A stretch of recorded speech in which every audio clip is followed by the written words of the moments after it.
ಗಂಟೆ.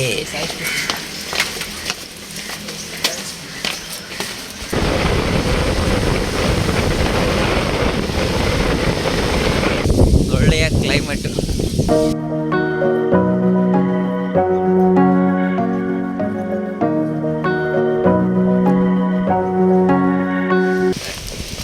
ಸ್ನೇಹಿತರೆ, ಫೈನಲ್ ಆಗಿ ನಾವು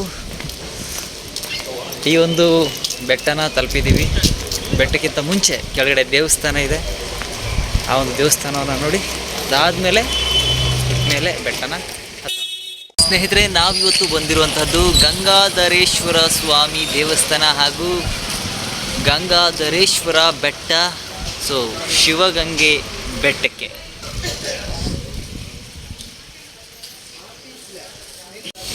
ಸ್ನೇಹಿತರೆ, ಬೆಟ್ಟ ಹತ್ತೋ ಪ್ರಕ್ರಿಯೆ ಈಗ ಆರಂಭ ಆಗ್ತಾ ಇದೆ. ಈಗ ನಾವು ಬೆಟ್ಟ ಹತ್ತಿ ಮುಂದಕ್ಕೆ ಹೋಗ್ತಾ ಇದ್ದೀವಿ.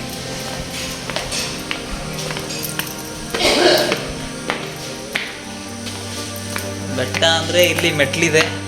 ಸೊ ಮೇಲ್ಗಡೆ ಹೋಗ್ತಾ ಹೋಗ್ತಾ ಹೆಂಗಿದೆ ಅಂತ ಗೊತ್ತಿಲ್ಲ ನನಗೆ, ಬಟ್ ಇಲ್ಲಿ ಅಂತೂ ಮೆಟ್ಲಿದೆ. ನಾನು ಅಂದ್ಕೊಂಡೆ ಬೆಟ್ಟ ಅಂದರೆ ಮೆಟ್ಲಿಲ್ಲ, ಟ್ರಕ್ಕಿಂಗಿಗೆ ಇದೇನು ಹೋಗ್ತೀವಿ ನಾವು ಆ ಥರದ್ದು ಅಂದ್ಕೊಂಡಿದ್ದೀನಿ. ಬಟ್ ಇಲ್ಲಿ ಮೆಟ್ಲು ವ್ಯವಸ್ಥೆ ಇದೆ.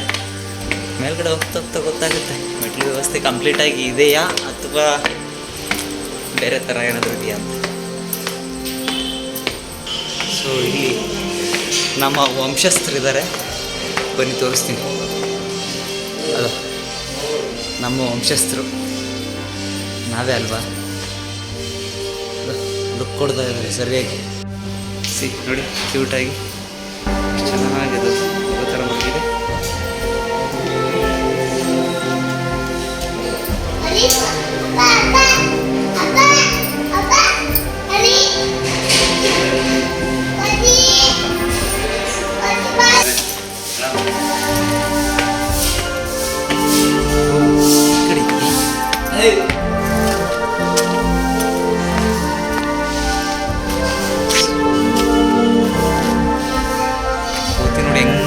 ಮೇಲ್ಗಡೆ ಬಹಳ ಹಳೇ ಕಾಲದಾಗಿರೋದ್ರಿಂದ ಏನಪ್ಪ ಅಂದರೆ ಬೆಟ್ಟದ ಅಟ್ಯಾಚ್ ಮಾಡ್ಕೊಂಡ್ಬಿಟ್ಟು ಬೆಟ್ಟನೇ ಕೆಳಗಡೆ ಮಾಡ್ಕೊಂಡು ರೂಮ್ ಥರ ಮಾಡ್ಕೊಂಡ್ಬಿಡೋದು ಅವಾಗೆಲ್ಲ. ಸೊ ದೇವಸ್ಥಾನಗಳು ಎಲ್ಲ ತುಂಬ ಯಾವಾಗೆಲ್ಲ ಕಟ್ಟಿರೋಂಥ ಇದೇ ಥರ. ಸೊ ಇಲ್ಲಿ ನಂದಿ ವಿಗ್ರಹನೂ ಇದೆ, ನೋಡ್ಬೋದು ತಾವು.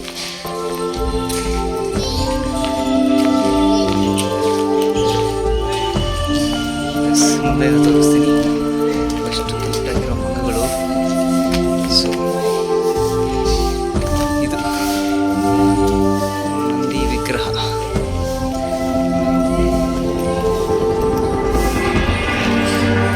ಬೆಟ್ಟದ ಮೇಲೆ ಕೂಡ ಇದೆ. ಬೆಟ್ಟದ ಮೇಲೆ ಕೂಡ ಈ ನಂದಿನ ನಾವು ನೋಡ್ಬೋದು. ಬನ್ನಿ ಹೋಗೋಣ.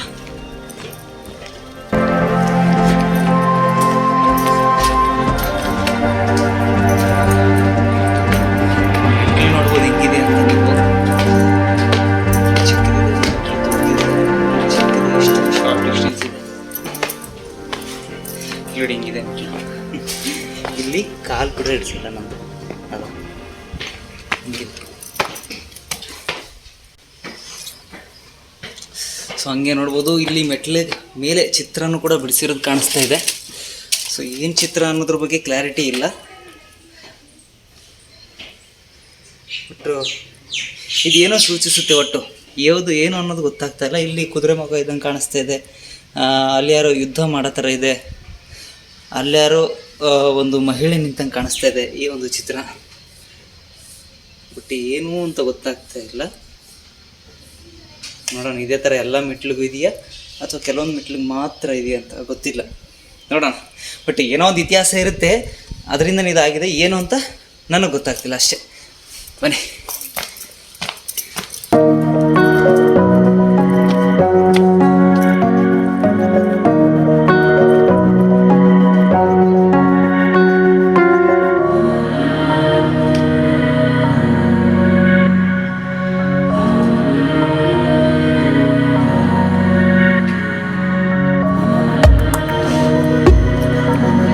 ಸ್ನೇಹಿತರೆ, ಬೆಟ್ಟ ಹತ್ತುತ್ತಾ ಇದ್ದೀವಿ.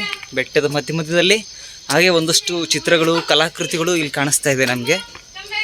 ಇನ್ನೊಂದು ಇಲ್ಲಿ ಕೇವಲ ನಾವು ಬಂದಿರುವಂತಹದ್ದು ಈಗ ಶಿವಗಂಗೆ ಅಂದ ತಕ್ಷಣ ನಮ್ಗೆ ನೆನಪಾಗೋದು ಗಂಗಾಧರೇಶ್ವರ ಸ್ವಾಮಿ. ಇಲ್ಲಿ ಮೇಲ್ಗಡೆ ನಾವು ಹೋದಾಗ ನಮಗೆ ಗಂಗಾಧರೇಶ್ವರ ಸ್ವಾಮಿ ಟೆಂಪಲ್ ಕಾಣಿಸುತ್ತೆ. ಇಲ್ಲಿ ಕೇವಲ ಗಂಗಾಧರೇಶ್ವರ ಅಷ್ಟೇ ಕಾಣಿಸ್ತಾನ ಅಂದರೆ ಇಲ್ಲ, ಇಲ್ಲಿ ನಂದಿನೂ ಇದೆ. ಶಿವ ಇದ್ಮೇಲೆ ನಂದಿ ಇರಲೇಬೇಕಲ್ವ, ನಂದಿನೂ ಇದೆ. ವೀರಭದ್ರೇಶ್ವರ ಸ್ವಾಮಿ ದೇವಸ್ಥಾನ ಇದೆ, ಮತ್ತೊಂದು ದೇವಸ್ಥಾನವೂ ಇದೆ. ನೋಡೋಣ ಮೇಲ್ಗಡೆ ಹೋಗ್ಬಿಟ್ಟು ಯಾವುದು ಅಂತ. ಸೊ ಮೇಲ್ಗಡೆಯಿಂದ ನಾನು ಒಂದು ವ್ಯೂ ಕೂಡ ತೋರಿಸ್ತೀನಿ ನಿಮಗೆ, ಹೇಗೆ ಕಾಣಿಸ್ತಾ ಇದೆ ಕೆಳಗಡೆ ಅಂತ ನೋಡೋಣ. ಸ್ನೇಹಿತರೆ, ಇದು ನಾನು ಅಷ್ಟೊಂದೇನು ಮೇಲ್ಗಡೆ ಹತ್ತಿಲ್ಲ, ಇನ್ನೂ ಒಂದಷ್ಟು ಮೇಲ್ಗಡೆ ಬಂದಿದ್ವಿ. ಸೊ ಇಲ್ಲಿಂದನೇ ವ್ಯೂ ಇಷ್ಟೊಂದು ಚೆನ್ನಾಗಿ ಕಾಣಿಸ್ತಾ ಇದೆ. ಫುಲ್ ಮೇಲ್ಗಡೆ ಹೋಗೋಣ, ಹಿಂಗೆ ಕಾಣಿಸ್ಬೋದಲ್ವ ಮೇಲ್ಗಡೆಯಿಂದ, ಇನ್ನೂ ಚೆನ್ನಾಗಿರುತ್ತೆ. ಬನ್ನಿ.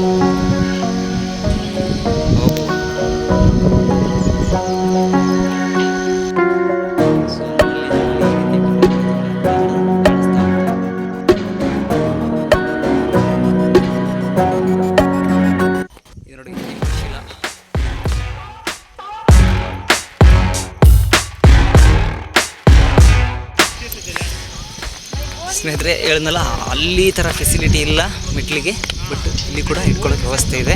ಆದರೆ ಮೆಟ್ಲು ನೋಡ್ಬೋದು ಕೆಳಗಡೆ ಈ ಥರ ಇದೆ. ಸ್ವಲ್ಪ ಸ್ಕಿಡ್ ಆದರೂ ಕೆಳಗಡೆನೆ ಬಹಳ ಕೇರ್ಫುಲ್ಲಾಗಿ ನಡಿಬೇಕಾಗತ್ತೆ.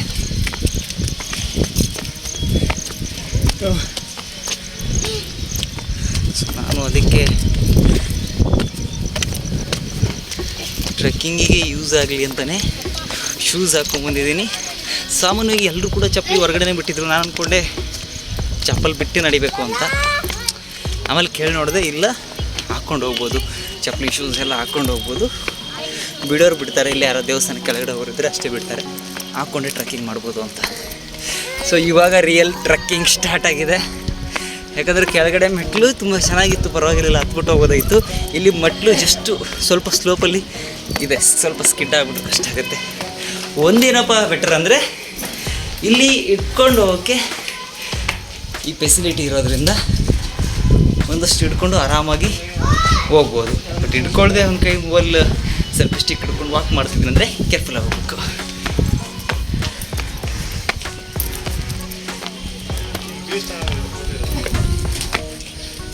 ಎಸ್, ಮೇಲ್ಗೆ ಬಂದಿದ್ದೀವಿ. ನಮ್ಮ ಹಿಂದೆ ಭಾಗದಲ್ಲಿ ಕಾಣಿಸ್ತಾ ಇದೆ ನಿಮಗೆ ನಂದಿ ವಿಗ್ರಹ ಇದೆ. ಸೊ ಮೆಟ್ಲು ಎಂಟ್ರೆನ್ಸಲ್ಲೇ ಅದಿದೆ, ಕೆಳಗಡೆ ಕೂಡ ಇತ್ತು. ಇನ್ನು ನಾವು ಮೇಲ್ಗಡೆ ತುದಿಗೆ ಹೋದರೆ ಅಲ್ಲೂ ಕೂಡ ಒಂದು ನಂದಿ ವಿಗ್ರಹ ಇದೆ. ಸೊ ಅದು ಬಹಳ ವಿಶೇಷತೆ. ಎಲ್ಲರೂ ಕೂಡ ಅಲ್ಲೋಗಿ ಅದನ್ನು ಪ್ರದಕ್ಷಿಣೆ ಹಾಕ್ತಾರೆ. ಪ್ರದಕ್ಷಿಣೆ ಹಾಕಿ ತಮ್ಮ ಮನಸ್ಸಲ್ಲಿರೋದು ಏನಾದರೂ ಹೇಳ್ಕೊಂಡ್ರು ಕೂಡ ಆಗುತ್ತೆ ಅನ್ನುವಂಥ ಒಂದು ನಂಬಿಕೆ. ಹಾಗಾಗಿ ಅಲ್ಲಿ ಪ್ರದಕ್ಷಿಣೆ ಆಗುತ್ತೆ. ನೋಡೋಣ ಮೇಲ್ಗಡೆ ವ್ಯೂ ಒಂದು ಕಾಣುತ್ತೆ.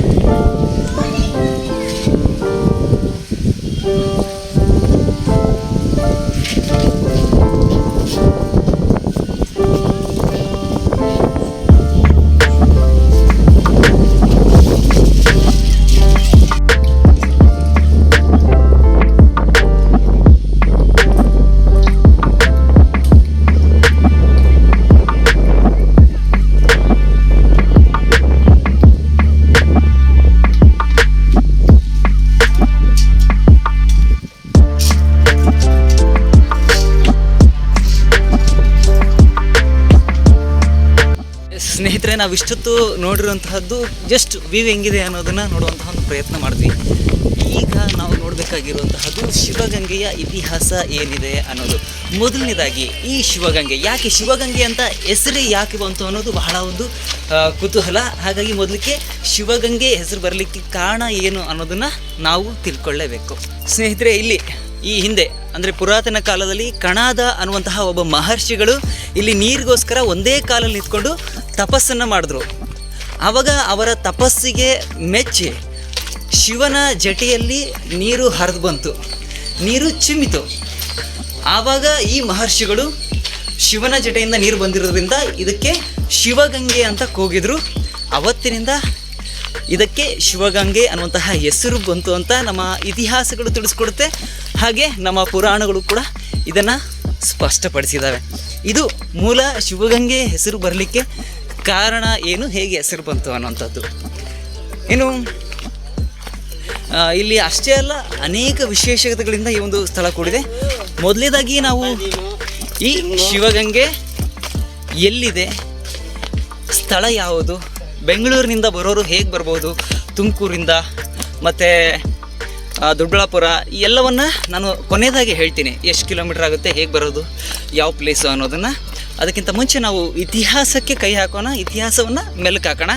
ಈಗ ಒಂದೊಳ್ಳೆ ವ್ಯೂ ಕಾಣಿಸ್ತಾ ಇದೆ ಇಲ್ಲಿಂದ. ಮೊದಲಿಗೆ ಆ ಒಂದು ವ್ಯೂವನ್ನು ನೋಡ್ಕೊಂಡ್ಬಿಡೋಣ, ಯಾಕಂದ್ರೆ ಮುಂದೆ ಮಾತಾಡ್ತಾ ಹೋಗ್ಬೋದು, ಮತ್ತು ವ್ಯೂ ಸಿಗಲ್ಲ. ಓಕೆನಾ?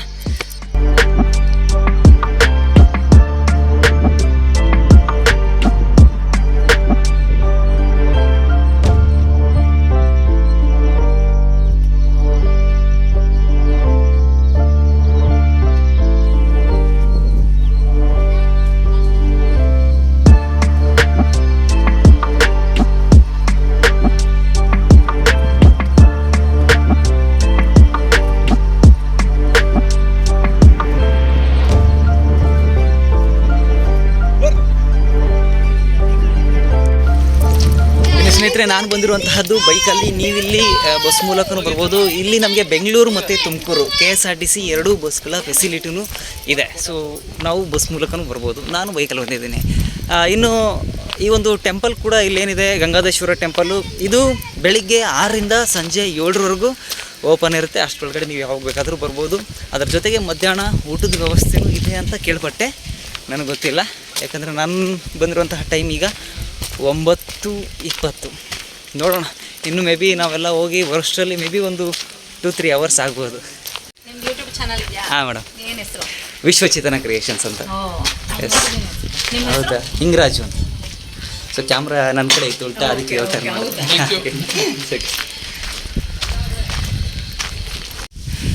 ಸ್ನೇಹಿತರೆ, ಹಂಗೆ ನಾವು ಮೇಲೆ ಹೋಗ್ತಾ ತುಂಬ ಚೆನ್ನಾಗಿ ವ್ಯೂ ನಮಗೆ ಕಾಣಿಸ್ತಾ ಇದೆ.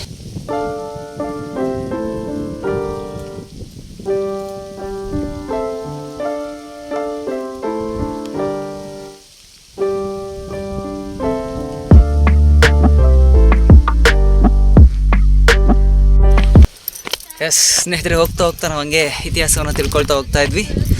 ಸೊ ಅಲ್ಲಿ ವ್ಯೂ ತೋರಿಸ್ಬೇಕಾದ್ರೆ ಟಾಪಿಕ್ ಡೈವರ್ಟ್ ಆಯಿತು. ಈಗ ನಾನು ಹೇಳಿದೆ KSRTC ಬಸ್ ಹೇಗೆ ಬರೋದು ಅಂತ, ಸಮಯ, ಆ ದೇವಸ್ಥಾನದ ಸಮಯ ಹೇಗೆ ಓಪನ್ ಇರುತ್ತೆ ಅನ್ನೋದನ್ನು ಕೂಡ ನೋಡಿದ್ವಿ. ಇವಾಗ ನಾವು ಹೇಳ್ತಾ ಇರೋದು ಏನಂದರೆ, ಇಲ್ಲಿ ಕೇವಲ ಗಂಗಾಧೇಶ್ವರ ಸ್ವಾಮಿ ದೇವಸ್ಥಾನ ಒಂದೇ ಇಲ್ಲ, ಇದರ ಜೊತೆಗೆ ಶಿವ ಇದ್ದಾನೆ. ಅಂದರೆ ಅಲ್ಲಿ ನಂದಿ ಇರಲೇಬೇಕು, ಹಾಗಾಗಿ ನಂದಿ ದೇವಸ್ಥಾನ ಇದೆ, ವೀರಭದ್ರೇಶ್ವರ ದೇವಸ್ಥಾನ ಇದೆ, ಜೊತೆಗೆ ಹೊನ್ನಾದೇವಿ ದೇವಸ್ಥಾನ ಕೂಡ ಇಲ್ಲಿ ಇದೆ. ಇನ್ನು ಮೇಲ್ಗಡೆ ಬೆಟ್ಟದ ಮೇಲೆ ಮೋಸ್ಟ್ಲಿ ಅಲ್ಲೋದ್ಮೇಲೆ ಕಾಣಿಸುತ್ತೋ ಇಲ್ವೋ ಅಥವಾ ನೆನಪಾಗುತ್ತೋ ಇಲ್ವೋ, ಹಾಗಾಗಿ ಇಲ್ಲೇ ಹೇಳ್ತಾ ಇದ್ದೀನಿ.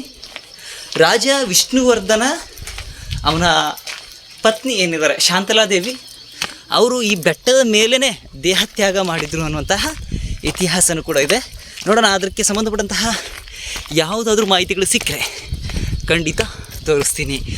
ಏನಪ್ಪ ಇಷ್ಟೊಂದು ಸುಸ್ತಾಗ್ತಿದೆ ಅಂದರೆ, ಹೌದು, ಬೆಟ್ಟ ಹತ್ತಿ ನೋಡಿ ಎಲ್ಲಿಂದ ಎಲ್ಲಿ ಹತ್ತಿ ಬಂದಿದ್ದೀವಿ, ಇಷ್ಟು ಕೆಳಗೆ ಕಾಣಿಸ್ತಾ ಇದೆ ಅಲ್ಲಿ, ಹಾಗಾಗಿ ಸುಸ್ತಾಗ್ತಾ ಇದೆ.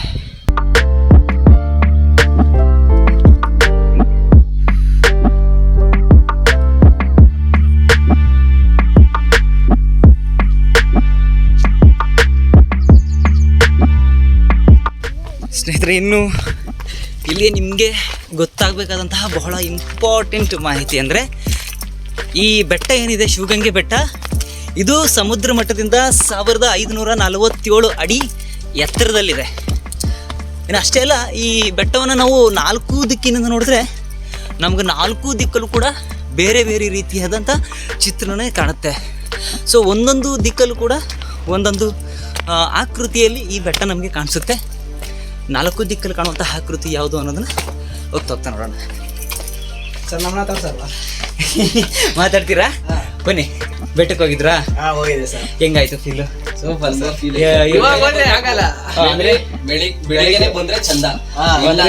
ಅಂದ್ರೆ ಬೆಳಿಗ್ಗೆ ಫಾಗು ಎಲ್ಲ ಸ್ವಲ್ಪ ಜಾಸ್ತಿ ಇರುತ್ತೆ, ಚೆನ್ನಾಗಿರುತ್ತೆ ಅಂತನಾ? ಮಸ್ತ್ ಒಳ್ಳೆ ಫಾಗ್ ಇರೋದು, ಬಾರಿ ಇರುತ್ತೆ. ನಂದಿ ನೋಡಿ ಜೇಬಿಯಲ್ಲಿ ಹಾಕೊಂಡ್ ಕೇಳ್ಕೊಂಡ್ ಕುತ್ಕೊಂಡ್ ಅನ್ಕೊಂಡಾದ್ರೆ ಮಸ್ತ್ ಫೀಲ್. ಅದೇ ಇವಾಗ ಮೇಲ್ಗಡೆ ಏನೇನಿದೆ ದೇವಸ್ಥಾನ ಜೊತೆಗೆ? ದೇವಸ್ಥಾನ ಜೊತೆಗೆ ಒಳ್ಳೆ ವ್ಯೂ ಸಿಗುತ್ತೆ. ಹಾ, ಆದ್ರೆ ಇಲ್ಲಿಂದ 10 ನಿಮಿಷ ಹೋದ್ರೆ ಒಳಕಲ್ ತೀರ್ಥ ಇದೆ. ಒಳಕಲ್ ತೀರ್ಥ ಇದೆ. ಸೊ ನಿಮ್ಗೆ ಒಳಕಲ್ ತೀರ್ಥ ವಿಶೇಷತೆ ಗೊತ್ತಿರ್ಬೋದು ಅಲ್ವಾ? ವಿಶೇಷತೆ ಅಂದ್ರೆ ಅವ್ರ ಎಲ್ಲಾರ್ಗು ನೀರ್ ಸಿಗೋದಿಲ್ಲ. ಅವ್ರ ಅದೃಷ್ಟದ ಮೇಲೆ ಜಸ್ಟ್ ಈಗ ತಾನೇ ಅದೃಷ್ಟಕ್ಕೆ ಇಲ್ಲೂ ಕೂಡ ನೀರ್ ಸಿಗುತ್ತೆ, ಅದೃಷ್ಟ ಇಲ್ಲಂದ್ರೆ ಅದು ಕೂಡ ಇಲ್ಲ. ಒಂದು ನಂಬಿಕೆ. ಜಸ್ಟ್ ಈಗ ನೋಡ್ಕೊಂಡ್ ಬಂದ್ವಿ. ಬಿಟ್ರೆ ಮೇಲ್ಗಡೆ ಶಿವಪಾರ್ವತಿ ಸ್ಟ್ಯಾಚ್ಯೂ ಇದೆ. ಅದು ಬಿಟ್ರೆ ಗಿರಿ ಗಂಗಾಧರೇಶ್ವರ ಫುಲ್ ಟಾಪ್ ಅಲ್ಲಿ ದೇವಸ್ಥಾನ. ಅದು ಬಿಟ್ರೆ ಸುತ್ತ ಬಸವಣ್ಣ ಇದೆ. ಗಂಗಾಧರೇಶ್ವರ ದೇವಸ್ಥಾನ ಹಿಂಭಾಗ ಶಾಂತಲಾ ಡ್ರಾಪ್ ಅಂತ ಇದೆ. ಶಾಂತಲಾ ಡ್ರಾಪ್ ಅಂದ್ರೆ ಸರ್ ಇವೆಲ್ಲ ಅದೇ ರಾಜ ವಿಷ್ಣುವರ್ಧನ ಹೆಂಡತಿ ಶಾಂತಲಾ ಇಲ್ಲಿ ದೇಹ ತ್ಯಾಗ ಮಾಡಿದ್ಲು ಅನ್ನೋಂಥದ್ದು ಇತಿಹಾಸ.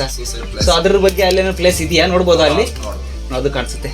ಸ್ನೇಹಿತರೆ, ಇವ್ರು ಕೂಡ ಇಲ್ಲಿ ಅಂಗಡಿ ಹಾಕೊಂಡ್ರು, ಜೊತೆಗೆ ಇವರು ಬಂದಿರುವಂತಹ ಇವರು ಕೂಡ ನೋಡಕ್ ಬಂದಿದ್ದಾರೆ ಇಲ್ಲಿ. ಟಾಪ್ ಅಲ್ಲಿ ಇದೆ, ಬೀಳ್ಬೋದು ಅಂತ ಕೂಡ ಹೇಳ್ತಾ ಇದ್ದಾರೆ. ಬೆಳಗ್ಗೆ ಬೇಗ ಬನ್ನಿ ನೋಡಂಗಿದ್ರೆ. Okay, thank you. ಸೊ ಬಂದವರು ಆಲ್ರೆಡಿ ಎಲ್ಲರೂ ನೋಡ್ಬಿಟ್ಟು ರಿಟರ್ನ್ ಹೋಗ್ತಾ ಇದ್ದಾರೆ. ಹೇಳ್ತಾ ಇರೋದೇನಪ್ಪ ಅಂದರೆ ಬೆಳಿಗ್ಗೆ ಇನ್ನೂ ಬೇಗ ಬರಬೇಕಾಗಿತ್ತು, ಒಳ್ಳೆ ವ್ಯೂ ಕಾಣಿಸ್ತಾ ಇತ್ತು ಅಂತ. So we are already too late ಅನಿಸುತ್ತೆ. ಇನ್ನೂ ಸ್ವಲ್ಪ ಬೇಗ ಬಂದಿದ್ರೆ ಏನೋ ಒಳ್ಳೆ ವ್ಯೂ ನೋಡ್ಬೋದಾಗಿತ್ತೇನೋ. ನೋಡೋಣ, ಇವಾಗ ಎಷ್ಟು ಸಾಧ್ಯ ಅಷ್ಟು ಮೇಲ್ಗಡೆ. ಮೆಟ್ಲಂತೂ ಹೇಳಕ್ಕೆ ಬೇಡ ಶಿವ, ತುಂಬಾ ಚಿಕ್ಕದಾಗಿದೆ. ಸೊ ಇಲ್ಲಿ ಹಿಂದೆ ತೋರಿಸ್ಬಿಡ್ತೀನಿ ಯಾವ ಥರ ಇದೆ ಅಂತ. ಸೊ ಹಿಂಗಿದೆ. ಸೊ ಹಿಂಗೆ ನಡ್ಕೊಂಡು ಹೋಗ್ತಾ ಇರಬೇಕು. ಸ್ವಲ್ಪ ಭಾಳ ಹುಷಾರಾಗಿ ನಡ್ಕೊಂಡು ಹೋಗ್ಬೇಕಾಗುತ್ತೆ. ಹೇಳಿದ್ನಲ್ಲ, ಸ್ವಲ್ಪ ಸ್ಕಿಡ್ ಆದರೂ ಅವ್ನು ಹೇಳಿದ್ರಲ್ಲ ಯಮಧರ್ಮ ಅಂತ. ಸೊ ಹಂಗಾಗ್ಬಿಡುತ್ತೆ ಅದಕ್ಕೆ. ಎಸ್ ಸ್ನೇಹಿತರೆ, ಹೋಗ್ತಾ ನಾವು ಬೆಟ್ಟದ ಮೇಲೆ ನಡ್ಕೊಂಬರ್ತಾ ಇದ್ದೀವಿ. ಸೊ ಬೆಟ್ಟ ನೋಡ್ಬೋದು ಯಾವ ಥರ ಇದೆ ಅಂತ. ಇನ್ನೂ ಕೂಡ ತುಂಬ ಇದೆ, ಬಟ್ ಅಷ್ಟು ದೊಡ್ಡದಾಗಿ ಕಾಣಿಸ್ತಿದೆ. ತುದಿಗೆ ಹೋಗ್ಬೇಕಂದ್ರೆ ಈಗ ಆಲ್ರೆಡಿ ಹೇಳ್ದೈತೆ, ಅದರಲ್ಲಿ ಬೇರೆ ಜಾಕೆಟ್ ಬೇರೆ ಹಾಕೊಂಬಂದಿದ್ದೀವಿ. ಪರವಾಗಿಲ್ಲ, ಹೋಗೋಣ ಬೆಟ್ಟದ ಮೇಲೆ ಹೋಗಿ ಬೆಟ್ಟ ನೋಡೋಣ. ಜೊತೆಗೆ ಇತಿಹಾಸನ ಕೈ ಬಿಡೋಕ್ಕಾಗಲ್ಲ. ಇನ್ನೂ ಕೂಡ ಹೋಗ್ತಾ ಹೇಳ್ಕೊತ ಹೋಗೋಣ ಬನ್ನಿ.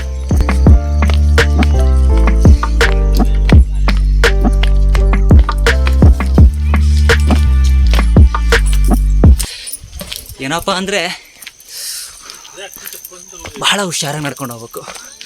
ಒಂದು ಕೈಯಲ್ಲಿ ಸೆಲ್ಫಿ ಸ್ಟಿಕ್ಕು ಹಿಡ್ಕೊಂಡು ಹೋಗ್ತಾ ಇದ್ದೀವಿ ಅಂದರೆ ಒಂದು ಸ್ವಲ್ಪ ಕೇರ್ಫುಲ್ಲಾಗಿ ಇರಬೇಕಾಗತ್ತೆ. ಸೊ ಅದನ್ನ ಹಂಗೆ ಹಿಡ್ಕೊಂಡು ಹೋಗ್ಬೋದು. ಸೊ ಅವ್ರು ಹಿಡ್ಕೊಂಡು ಹೋಗ್ತಾ ಇದ್ದಾರಲ್ಲ ಹಂಗೆ, ಅದು ಕೂಡ ಸೇಫ್ಟಿಯಾಗಿದೆ, ಹಿಡ್ಕೊಂಡು ಹೋಗಿ. ಎಸ್, ಇನ್ನು ನಾನು ಹೇಳ್ತಾ ಇದ್ದೆ, ಅಲ್ಲಿ 4 ಮೂಲೆ ಅಂದರೆ ನಾವು ನೋಡಿದ್ರೆ 4 ಮೂಲೆಯಿಂದ ಈ ಒಂದು ಬೆಟ್ಟವನ್ನು ನೋಡಿದ್ರೆ 4 ಆಕೃತಿಯಲ್ಲಿ ಈ ಒಂದು ಬೆಟ್ಟ ನಮಗೆ ಕಾಣಿಸುತ್ತೆ ಅಂತ. ಈಗ ನೋಡಬೇಕು ಆ 4 ಆಕೃತಿ ಯಾವ್ದ್ಯಾವುದು ಯಾವ ಥರ ಕಾಣಿಸುತ್ತೆ ಅನ್ನೋದನ್ನು ನೋಡಬೇಕಾಗತ್ತೆ. ಎಲ್ಲರೂ ಕೂಡ ಬಂದು ಆಲ್ರೆಡಿ ಹೋಗ್ತಾ ಇದ್ದಾರೆ. ನಮಗಿಂತ ವಯಸ್ಸಾದರೆ ಎಷ್ಟೇ ಬಿಟ್ಟರು ಬೇಗ ನಡೆದು ಆರಾಮಾಗಿ ಹೋಗ್ತಾವೆ ರಿಟರ್ನ್. ನಾವಿನ್ನು ಅಳ್ಳಾಡ್ಕೊಂಡು ಹೋಗ್ತಾ ಇದ್ದೀವಿ. ಅಜ್ಜಿ ಹೇಳ್ತಾವ್ರೆ ಹತ್ರ ಏನಾಗಲ್ಲ ಅಂತ.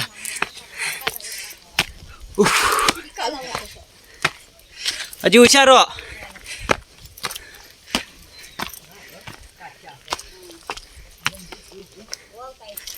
ಎಷ್ಟು ಸ್ಪೀಡ್ ಹೋಗ್ತೀನೋ ಅಷ್ಟು ಸುಸ್ತು ಬೇಗ ಆಗುತ್ತೆ. ಸ್ಪೀಡ್ ಕಮ್ಮಿ ಮಾಡಿಕೊಂಡ್ರೆ ಆರಾಮಾಗಿ ಹೋಗ್ಬೋದು. ಬಟ್ ಈಗ ಆಲ್ರೆಡಿ ಟೈಮ್ ತುಂಬ ಜಾಸ್ತಿ ಆಗಿದೆ. ಇನ್ನೂ ಬಿಸಿಲು ಜಾಸ್ತಿ ಆದರೆ ಮೇ ಬಿ ಬೆಟ್ಟ ಹತ್ತಕ್ಕೂ ಹೋಗಲ್ಲ ಮೇಲ್ಗಡೆ. ಅದಕ್ಕೆ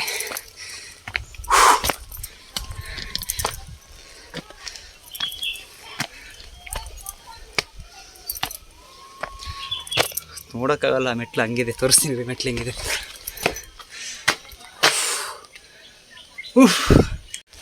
ಬಂದಿರುವಂತಹ ಪ್ಲೇಸ್ ಹೆಂಗಿದೆ, ಮೆಟ್ಲು ಹೆಂಗಿದೆ ಅಂತ ತೋರಿಸ್ತಾ ಇದ್ದೀನಿ ನೋಡಿ. ಸೊ ಮುಂದೆ ನೋಡಿಕೊಂಡೇ ಮೆಟ್ಲು ಹತ್ತಬೇಕು. ವಾ, ಇಲ್ಲಿ ಕೂಡ ಹಂಗೆ ಇದೆ. ಹೋಗ್ತಾ ಹಂಗೆ ಮೆಟ್ಲಿದೆ.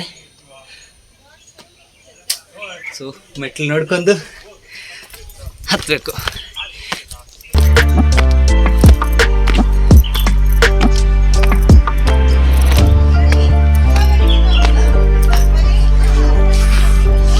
ಸೊ ಫೈನಲ್ ಆಗಿ ಸ್ವಲ್ಪ ಮೇಲ್ಗಡೆ ಬಂದ್ವಿ. ಇಲ್ಲಿ ಅಂಗಡಿಗಳು ಕೂಡ ಇದೆ, ಯಾಕಂದರೆ ಬರ್ತಾ ಇರ್ತಾರೆ ಜನ, ವಿಸಿಟರ್ಸ್ ಹೋಗ್ತಾ ಇರ್ತಾರೆ. ಹಾಗಾಗಿ ಅವ್ರು ಬೇಕಾಗಿ ತಿನ್ನಲಿ ಅಂತ ಇಲ್ಲಿ ಕೂಡ ಅಂಗಡಿ ಇದೆ,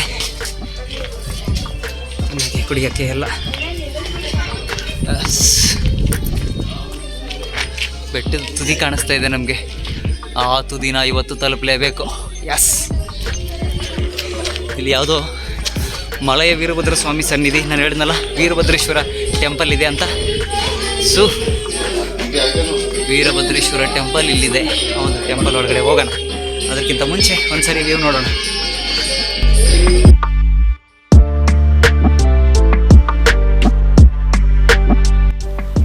ಸ್ನೇಹಿತರೆ, ಒಳಕಲ್ ತೀರ್ಥ ಅಂತ ನಾನು ಹೇಳಿದ್ದೆ, ನಿಮ್ಗೆ ನೆನಪಿದೆಯಾ? ಜನ ಮನಸ್ಸಲ್ಲಿ ಏನೇ ಅನ್ಕೊಂಡು ಆ ನೀರನ್ನ ಕೈ ಹಾಕಿದ್ರೆ, ಒಂದ್ ವೇಳೆ ಅವ್ರಿಗೆ ನೀರು ಸಿಕ್ಕರೆ ಅದು ಅವ್ರು ಅನ್ಕೊಂಡಿರುವಂತಹದ್ದು ನೆರವೇರುತ್ತೆ, ಅವ್ರಿಗೆ ನೀರು ಸಿಕ್ಕಿಲ್ಲ ಅಂದ್ರೆ ಅವ್ರು ಅನ್ಕೊಂಡಿರುವಂಥದ್ದು ನೆರವೇರಲ್ಲ ಅನ್ನುವಂತಹ ಒಂದು ಇತಿಹಾಸ, ಒಂದು ಪ್ರತೀತಿ ಇದೆ. ಅದೇ ಈ ಒಳಕಲ್ ತೀರ್ಥ. ಅದ್ರೊಳಗಡೆ ಇವಾಗ ನಾವು ಹೋಗ್ತಾ ಇದ್ದೀವಿ. ಬಟ್ ವಿಡಿಯೋ ತುಂಬಾನೇ ಲೆಂತಿ ಆಗಿದೆ, ಇನ್ನು ಇತಿಹಾಸ ತುಂಬಾ ಇದೆ. ಬೆಟ್ಟದ ಮೇಲೆ ನೋಡೋಕ್ಕಾಗದಿರೋಷ್ಟು ಹೊಸದೊಂದು ಪ್ರಪಂಚ ಅಂತ ಹೇಳ್ಬೋದು, ಅಷ್ಟು ಸುಂದರವಾಗಿದೆ. ಹಾಗಾಗಿ ಆ ಒಂದು ವಿಡಿಯೋನ ಪಾರ್ಟ್ 2 ಅಲ್ಲಿ ಹಾಕಿರ್ತೀನಿ. ಆ ಒಂದು ಪಾರ್ಟ್ 2 ವಿಡಿಯೋ ಬರಬೇಕಂದ್ರೆ ತಪ್ಪದೆ ನೀವು ವಿಶ್ವಚೇತನ ಕ್ರಿಯೇಷನ್ಸ್ ಯೂಟ್ಯೂಬ್ ಚಾನಲ್ಗೆ ಸಬ್ಸ್ಕ್ರೈಬ್ ಆಗಿ ಬೆಲ್ ಐಕಾನ್ ಪ್ರೆಸ್ ಮಾಡಿ. ಪಾರ್ಟ್ 2 ನಿಮಗೆ ರೀಚ್ ಆಗುತ್ತೆ. ಮತ್ತೆ ಮುಂದಿನ ವಿಡಿಯೋದಲ್ಲಿ ಸಿಗೋಣ. ಸಬ್ಸ್ಕ್ರೈಬ್ ಮಾಡೋದನ್ನ ಯಾವುದೇ ಕಾರಣಕ್ಕೂ ಮರಿಬೇಡಿ. ಹಾಗೆ ವಿಡಿಯೋನ ಶೇರ್ ಮಾಡಿ, ಸಪೋರ್ಟ್ ಮಾಡಿ. ನಮಸ್ಕಾರ ಸ್ನೇಹಿತರೆ. ಜೈ ಭುವನೇಶ್ವರಿ.